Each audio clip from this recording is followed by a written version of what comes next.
కంపెనీలు తమ ఎంప్లాయీస్కు పండగలకు బోనస్లు ఇవ్వటం, 6 నెలలకో ఏడాదికో శాలరీలు పెంచడం చూస్తుంటాం.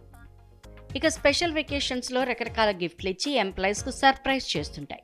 అయితే ఓ కంపెనీ తమ ఉద్యోగులకు బోనస్లు, ఇంక్రిమెంట్లు కాకుండా దిమ్మ తిరిగే బంపర్ ఆఫర్ ఇచ్చింది. టేబుల్పై ఏకంగా 70 కోట్ల రూపాయలని కుమ్మరించింది. అయితే నగదు తీసుకునే ముందు వారికి ఒక కండిషన్ పెట్టింది. ఒక్కొక్కరు ఎంత లెక్క పెడితే అంత డబ్బు మీదేనంటూ ఊరించింది. అందుకు 15 నిమిషాల కండిషన్ పెట్టింది ఆ కంపెనీ. ఈ ఘటన చైనాలో చోటు చేసుకుంది. స్థానిక హెనాన్ మైనింగ్ క్రేన్కో అనే లిమిటెడ్ కంపెనీ తమ ఉద్యోగులకు బంపర్ ఆఫర్ ఇచ్చింది.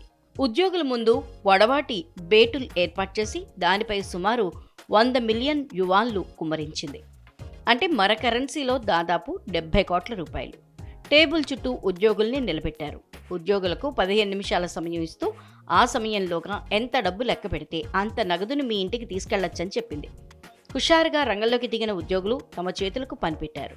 15 నిమిషాల సమయంలోగా ఎవరికి సాధ్యమైనంత రీతిలో వారు నగదును లెక్కపెట్టి బ్యాగ్లో వేసుకున్నారు. ఓ ఉద్యోగి 15 నిమిషాల వ్యవధిలో 11 లక్షలకు పైగా నగదును లెక్కపెట్టాడట. మొత్తానికి తమ ఉద్యోగులకు కంపెనీ విచిత్రమైన కండిషన్ పెట్టి అద్భుతమైన ఆఫర్ ఇవ్వటం అందరినీ ఆశ్చర్యానికి గురిచేస్తోంది. ఈ వీడియో ప్రస్తుతం సోషల్ మీడియాలో తెగ వైరల్ అవుతోంది. దీనిపై నెటిజన్లు ఫన్నీ కామెంట్స్ చేస్తున్నారు. ఆఫర్ మామూలుగా లేదుగా అంటూ కామెంట్లు పెడుతున్నారు.